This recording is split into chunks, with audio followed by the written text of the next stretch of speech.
Welcome to Legendary Motivation Channel.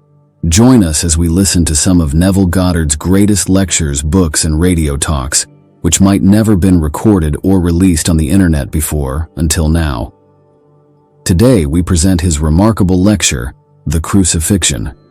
In this video we've utilized AI-enhanced technology to improve the audio quality, featuring the voice of Neville Goddard.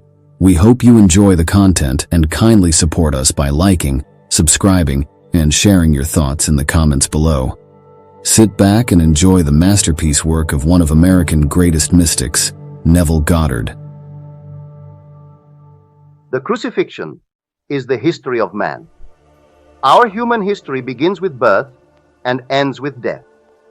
In divine history, it begins with death and ends with birth. There is a complete reversal of these histories. Here we begin in the womb and end in the tomb. But in divine history, we begin in the tomb and awaken in the womb, where we are born. Now here in this fantastic drama, I think we have misconceived the part of Jesus Christ and made of him an idol. And having made of him an idol, he hides from us the true God. Let us turn to the book of Luke 18:31-34. And taking the 12, he said to them, Behold, we are going up to Jerusalem, and everything that is written of the Son of Man by the prophets will be accomplished. For he will be delivered to the Gentiles, and will be mocked and shamefully treated and spit upon. They will scourge him and kill him, and on the third day he will rise. But they understood none of these things. This saying was hid from them, and they did not grasp what was said. We are told that no one understood him. Now believe this, I am speaking to you as I have tried every night from experience. I am not theorizing. I have no interest whatsoever in trying to set up some workable philosophy of life. I really haven't. If I made my exit tonight, it would make no difference to me personally. Maybe to my wife and my child, my family, but not to me. This drama begins with the crucifixion. Unless I die, thou canst not live, but if I die, I shall arise again, and thou with me. Wouldest thou die for one who never died, for thee, or ever die for one who had not died for thee? Blake Jer, plate 96. This is the story of every being born of woman. No child in the world could cross the threshold that admits to conscious life unaided by the death of God. It is God's purpose to give us himself as though there were no others in the world. Just God and you, God and I. Believe this really. If you believe it, then the most unbelievable gospel in the world becomes possible and believable. And it takes the Son to reveal it to be true. Now this is the story as revealed to me. You may think, well, now that was just a simple, wonderful, exciting. Yes, just a dream. May I tell you, it was not a dream. It was an experience more vivid than this moment here in this room. For true vision is far more alive than anything you have ever experienced in this world. But anything. This night in question, I was walking with an enormous number, as though the whole humanity walked in a certain direction, and I was one of the unnumbered. As I walked with them, they were all dressed in this very colorful Arabic colors, and a voice shouted out of the blue, and the voice said, and God walks with them. A woman to my right, I would say in her 30s, maybe 40, a most attractive Arab, and she asked the voice, if God walks with us, where is he? And the voice answered from the blue, at your side. She took it as the whole vast world takes these things, literally. And turning to her side, she looked into my eyes and became hysterical. It struck her so funny. It was the funniest thing she had ever heard. God walks with us. And she turned to a simple man with all of his frailties, all of his weaknesses, one she knew well. And having looked into his face, having heard the voice, she said, "What? Neville Goddard?" And the voice replied, "God laid himself down within you to sleep. And as he slept, he dreamed a dream." He dreamed, and I completed the sentence. He was dreaming he was me. How else would I be in this world if he didn't dream? And you awake from sheer emotionalism. And may I tell you, this is the sensation of the crucifixion. It's the most delightful sensation in the world. It is not painful. My hands became vortexes, my head a vortex, my feet vortexes, my side a vortex. And here I was, driven into this body on the bed through my emotionalism, held by 6 vortexes, my hand, my feet, my head, and my side. And the delight, the sheer joy of being driven upon this cross, this body. So I speak from experience. It is not a painful act, but it happened in the beginning of time. This was only a memory image returning when I was about to awake. But in that interval, how long? Who knows? The Bible speaks of 3 days between the crucifixion and the resurrection, but that is all symbolism. Blake calls it 6,000 years. He said, "I behold the visions of my deadly sleep of 6,000 years, dazzling around thy skirts like a serpent of precious stones and gold. I know it is myself, O my divine Creator and Redeemer." Jer, plate 96. Here we turn to the drama of this coming Friday. All of Christian churches will reenact, and they differ. Matthew 27:46 and Mark 15:34 gave the last cry on the cross as the quotation from Psalms 22:1. My God, why hast thou forsaken me?" John 19:20 gives it in the cry, "It is finished." Luke 23:46 substitutes the 31st Psalm, 5th verse, for the 22nd Psalm, because he was using Mark's script. But he elaborates on Mark's script, and he substituted Psalm 31:5 for Psalm 22:1. And this is what he quotes: "Father, into thy hands I commit my spirit." This is the verse. "Into thy hand I commit my spirit. Thou hast redeemed me, O Lord, faithful God." He kept his faith, for he told me, "Unless I die, thou canst not live. But if I die, I shall arise again, and thou with me." There came the very act of crucifixion that was in itself resurrection. Yes, an interval of time in between, no question about it. But may I tell you, no one in this world can fail. As quoted in Romans 6:5, "For if we have been united with Christ in a death like his, we shall certainly be united with him in a resurrection like his." Everyone in this world will be resurrected, but it takes an interval of time, with all the blows in the world, to make the immortal garment. Now listen to this carefully. It has been given to me, and you take it for what it is worth. The promise of this begins in Genesis 17:19. The promise of an infant called Isaac, and the whole vast world has the strangest concept of Isaac. The Lord begat Isaac. Isaac is to be bought, not as the result of generation, but the shaping of the begotten. Here is God the unbegotten, shaping himself upon us.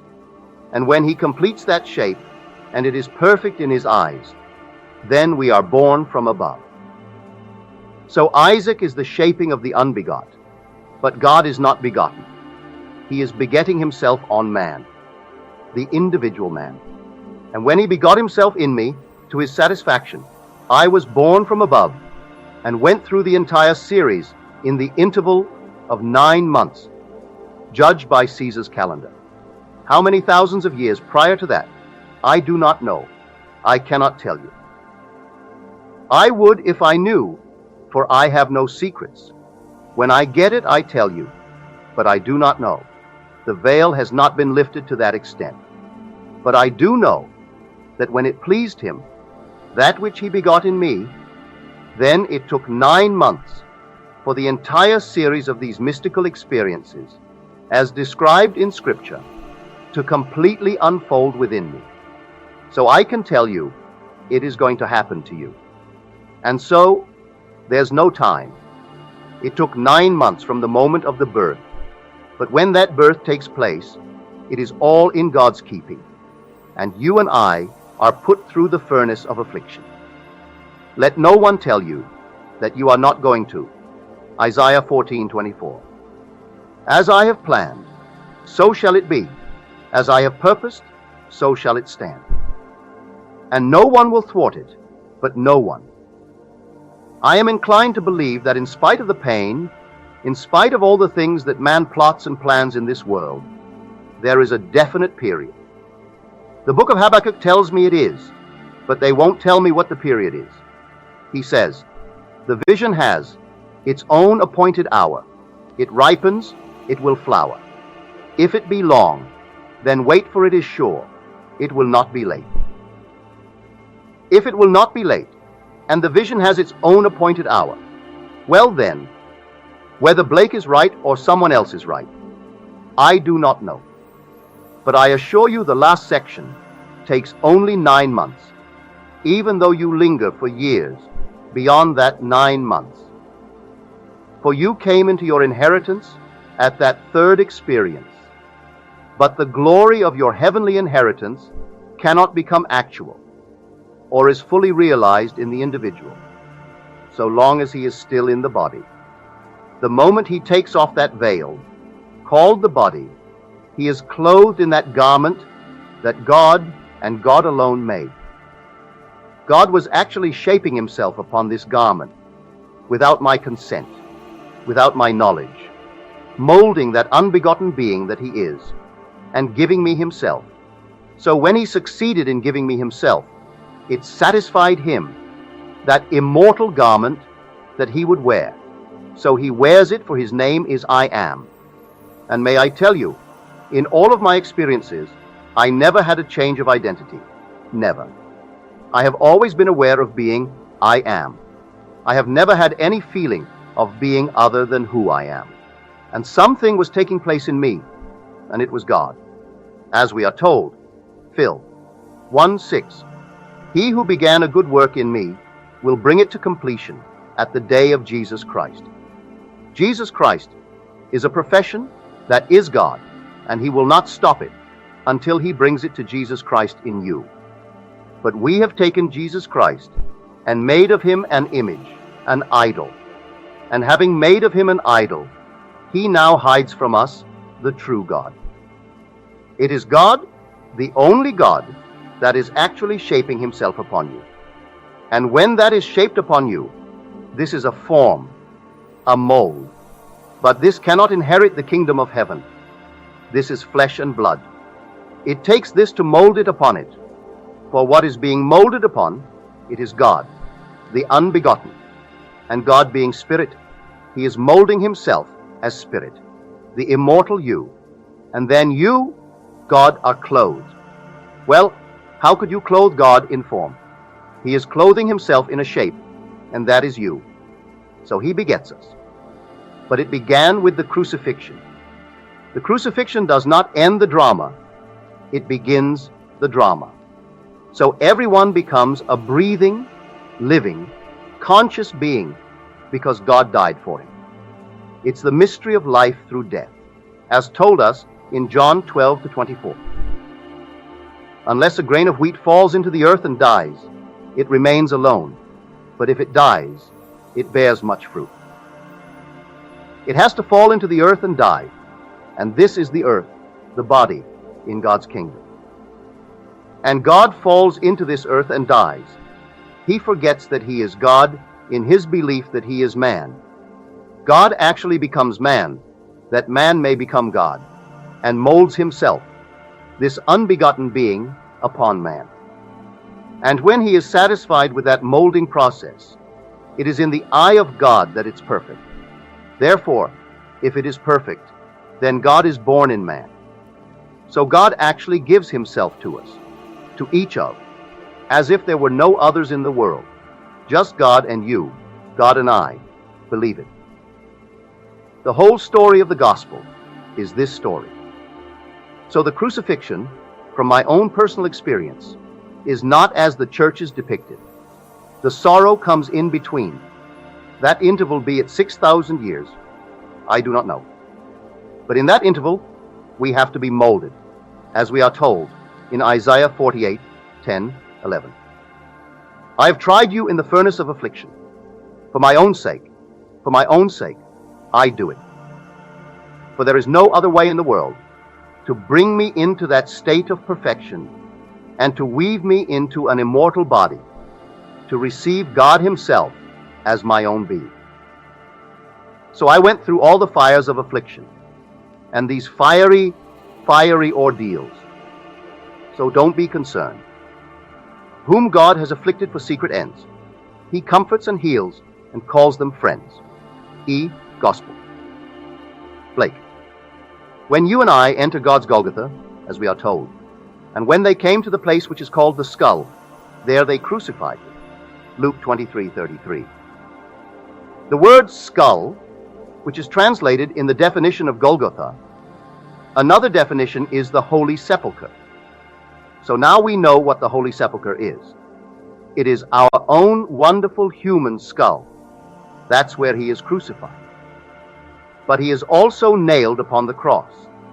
He is nailed through the feet and pierced on the side. Now here John gives so much time to the piercing of the side. He does not give the cry of dereliction. My God, why hast thou forsaken me? John only claims, it is finished. And then the soldiers shaft into the right side, and out came blood and water. And down through the centuries, they are trying in some way to explain it. They can't explain it on anything that is biological, save that a birth always has the phenomena of blood and water. When a child is born, the water is broken, and there is a flowing of blood and water. This is birth. To understand it, we go back to the 31st Psalm. Into thy hand I commit my spirit. Thou hast redeemed me, O Lord, faithful God. He promised it, and He did it. That is only a symbol of one's birth, which is redemption. So I say to you, don't weep when you see it. Rejoice.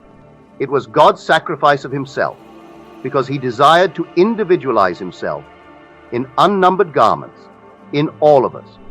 God can't beget anything other than God. So we are told in the 82nd Psalm, God has taken His place in the divine council. In the midst of the gods, He holds judgment. On God in the midst of gods, all is God. He is asking and begetting this unbegotten being. The cue is given us in the book of Hebrews 5:6. It is called by a different name. It is called Melchizedek. He has no father, no mother, no genealogy. He is telling you who he is. Everyone who is born from above, because God succeeded in giving himself to that individual. That individual has no genealogy. He is God the Father. Believe me. How could he give himself without knowing his Son? I tell you, the whole vast world of humanity is symbolized in a single youth called David. David is the whole world of humanity in the language of symbolism. And the day will come in the second mystical experience, in the 9-month period. And here you look at David.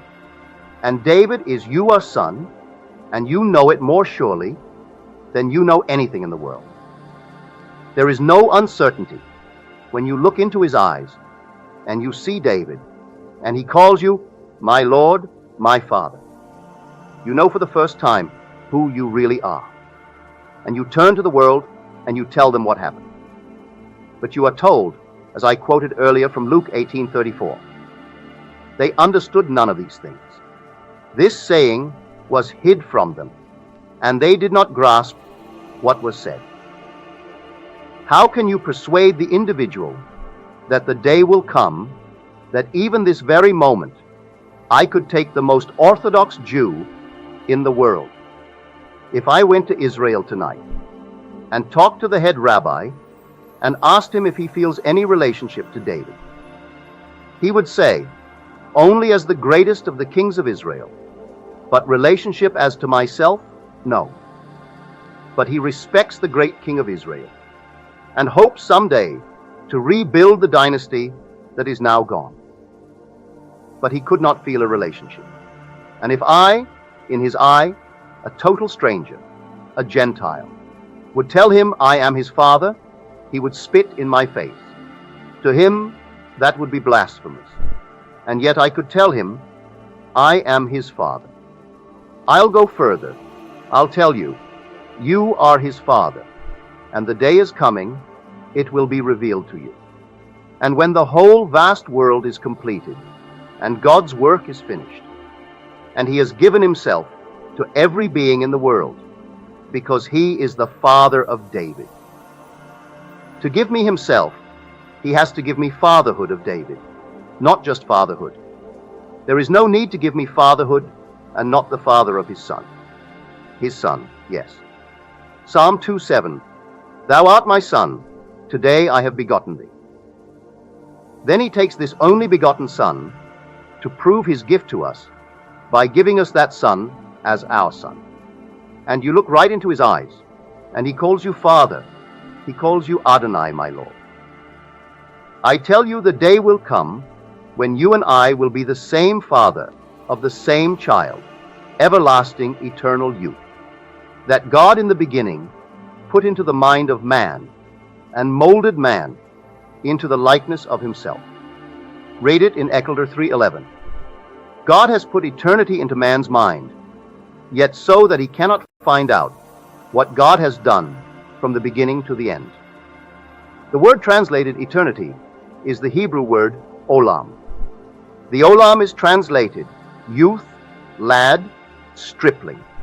Listen to the words and see how we know who he is. The king wants to find out the identity of this fantastic youth that conquered the entire enemy of Israel. He brings down the giant. So the king says to his lieutenant, Abner, whose son is that youth? And Abner said, As your soul lives, O king, I cannot tell. And the king said, Inquire whose son the stripling is. No one knows. Now the stripling comes in with the head of the giant in his hands, the head of Goliath, the enemy of Israel. And the king said to him, Whose son are you, young man? And David answered, I am the son of your servant Jesse, the Bethlehemite. Now prophecy was made in 1 Samuel 17:2-5, that the father of such a lad would be set free in Israel. Not the lad. The lad is buried in every being in the world. But the father of that lad, who knows he is the father, he is set free in heaven, free in the new Israel. So when one knows he is the father by actual experience, at that moment he is free in Israel. The 6,000 years of turmoil is over for him. But David is still to be redeemed, to be discovered in the minds of all. And everyone is going to find him. And finding him, they will find the relationship of himself to that lad. And we all will be one, and our name one, when the curtain comes down on the final act of this marvelous play. Blake said, Do not let yourself be intimidated by the horror of the world. Everything is ordered and correct, and must fulfill its destiny in order to attain perfection. Everything is ordered. Everything is perfect. God planned it, just as it has come out, and as he willed it, it will be consummated, and no tyrant in the world is going to stop it. He will take all the tyrants in the world and use them in the fulfillment of his purpose, as we are told in Proverbs 16:4. The Lord has made everything for its purpose, even the wicked for the day of trouble. Everything, not just a few. For it takes the wicked being to cross your path, to add a little more fire, to bring you closer into the image of God. If it takes many to cross it, they will cross your path. What man, looking at this garment we are wearing now, could ever see him in the image of God? But this is not what is molded. This is only a form on which he is molding himself. When he has finished the molding, then comes this fantastic experience in you, and you awake in a tomb. And the tomb all along was a womb. That was where you were crucified, and you didn't know it. And one day, you awake in a tomb, and the tomb is your own wonderful skull. And that is the Holy Sepulchre. This week, thousands of pilgrims will go to Jerusalem, to the Holy Sepulchre. And some priests, quite innocently, will point out a place and say, that's it. That's where he was buried. He wasn't buried there at all. There is no holy place in Jerusalem. The holy place is your own wonderful skull. That is the Holy Sepulchre. That is where he is buried. And that is where he is sound asleep, dreaming with you these visions of eternity until you awake. When you awake, you are he, and he is your very own being. It is his purpose to give you himself. And there is no way in eternity that God can give you himself and prove it, unless he also gives me his most precious possession in the world, and that is his Son. He doesn't give me his Son to walk the street with me as a companion. He gives me his Son as my Son. So I look right into the eyes of the Son of God and know him to be my Son. Then I wonder, how could this be? Here a man a few years old, weak, limited, with all the frailties of the world, all the weaknesses of the flesh. And yet, God so succeeded in his purpose for me that he, the unbegotten, gave me himself. Therefore, I am unbegotten. Though I seemingly had a beginning in time, with the gift of God, the unbegotten, I now cease to be begotten. I have no genealogy, I have no father. I am Father, the Father of his only begotten Son. I tell you, this is a mystery, but mysteries of this nature are not matters to be kept secret, but truths that are mysterious in nature. They are not things to be hidden.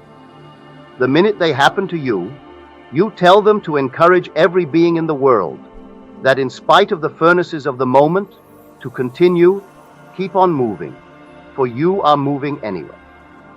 But the end, listen to the words, O God, faithful Lord.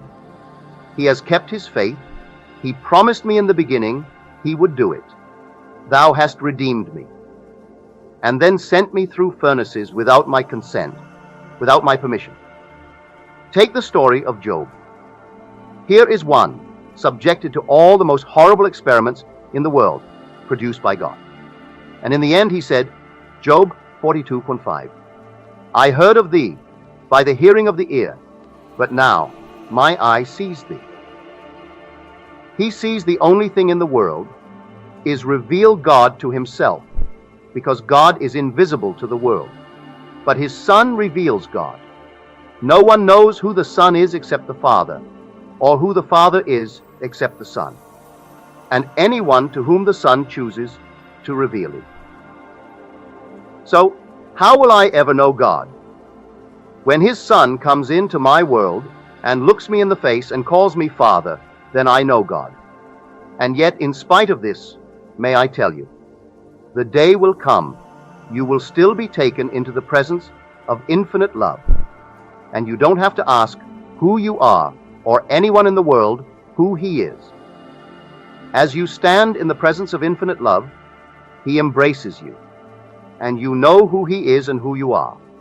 For at that moment of the embrace, you become one with the body of infinite love. Yes, that God is almighty we know, but almightiness and omniscience are but aptitudes of God. God himself is love, absolute love. And I can't describe it except to tell you it is man. When you look at him, infinite love, and he embraces you, and you are lost in the body of God again, one with it, it is your body. And then he comes to the final journey. And now, I have told you before, it takes place, so that when it does take place, you may believe. John 14:29. So I share with you my experience. and remember it because it is going to happen to you. When it happens to you, you will not differ from any other being in the world to whom it has not yet happened. But it is going to happen to every being in the world. But you will be one with those to whom it has already happened. And when it happens, it may happen to you tonight. You'll wear the garment for a little while, and then in the normal process of time, you will take it off. Then at that moment of the discarding of this mold that God used to mold himself, you will be one with the gods. Your entire inheritance is to inherit the kingdom of heaven. Believe me. What that garment looks like, I can't describe it. I can describe the sensation, but it doesn't make sense to anyone in the world. But the final act, when he ascends into heaven, and you ascend and live, I can only describe it as the seraphim. A golden liquid being, and you ascend as a serpent. It doesn't make sense, does it? A human serpent, as described in Isaiah 6:2. The face, the hands, the feet were human, but he couldn't describe the glory of the body. It is simply golden liquid light, because in the resurrection, man is above the organization of sex. This garment he used to mold himself and to give man himself. Blake brought it out in his wonderful poem called The Gates of Paradise. When weary man enters his cave, he meets his Savior in the grave. Some find a female garment there, and some a male, woven with care, lest the sexual garment sweet should grow a devouring winding sheet. One dies, alas, the living and the dead. One is slain, and one is fled. If this is slain, the mold, it is over. No need for the mold anymore, for he wove among this divided image, male and female, the garment that is immortal, which is above the organization of sex. So he discards then this divided image as far as that individual goes. He is now clothed in his immortal eternal body, and no need for the divided image on which God molded himself and gave himself to us. That being Jesse, which means I am. The same name as Jehovah, which is I am. The same name as Jesus, which is I am. So I tell you that fantastic mystery of crucifixion. It is true. It begins the play of God. If I went to a play tonight and saw a 3-hour movie before me on the screen, I could, as many people do, misconstrue the role of the actor and make of him, as people do here of a movie actor or stage actor, make of him an idol, ask him for his signature, do all kinds of things that make of him an idol. And then, making of him an idol, he hides from me the message of the play. Here is a play condensed into a few hours that took 6,000 years to unfold. And so, man's misconception of Jesus Christ has made of Jesus Christ, in the eyes of all Christians, an idol. And that idol hides from that man who holds him up as an idol, the true message of God. God's purpose is to give himself to us without an intermediary. No intermediary between God and you. Actually, he is begetting himself on you, because he is without origin, the unbegotten. When he begets himself in you and gives himself to you, completely individualized as you, and you have no origin, and the reason you have no origin is the child, and you see God's Son as your son, then you will know who you are, the being without father, without mother. It's a strange thing to say that I, a little thing a few years old, that some fantastic mystery could take place there and here, is this garment which began 58 years ago. And yet on this garment, and the garment which undoubtedly began, that preceded it, something was being molded that was unbegotten. And when it was completely knitted to its perfection, and then I wore the garment that was molded on me with all the pain that I went through, that I was the being who molded it, and the being who molded it is unbegotten. So the garment I wear, the immortal garment, though begotten, it is being worn now by the unbegotten, God the Father.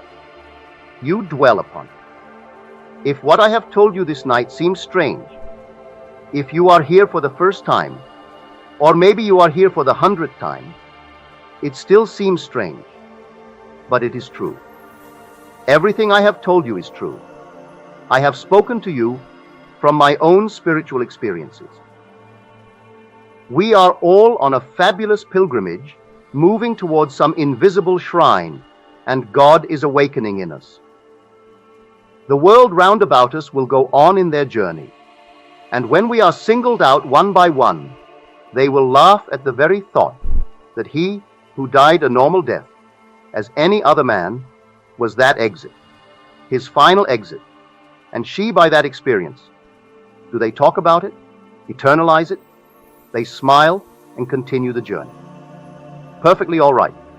But I tell you, you too will be called out of the pilgrimage, and the voice will speak out of the vast sky. God walks with them. And someone will question the voice, and the voice will answer, yes. And they will turn to you, and they will be just as hysterical as they were with me. And the voice in the depths of your own soul will tell you, God laid himself down within you to sleep. And as he slept, he dreamed a dream. He is dreaming that he is you. And then you will feel the wonderful thrill of being nailed upon this body. But oh, what a thrill! These whirling vortexes. No pain, just joy. Ecstatic joy. And then you are on the bed alone, and the journey in the soul continues. But they are moving on. But you cannot rest from that moment on. Everything changes. You see people as you saw them, and still they are different. You know their future. You know what they are destined to be. That everyone is destined to have the experience. And to remember in that ecstatic moment, where unnumbered ages before, he was nailed upon the cross through God's love. Unless I die, thou canst not live. But if I die, I shall arise again, and thou with me. And if God dieth not for man, and giveth not himself, eternally for man, man could not exist. And this is the wonderful mystery of life through death. Now here is our story for you this night.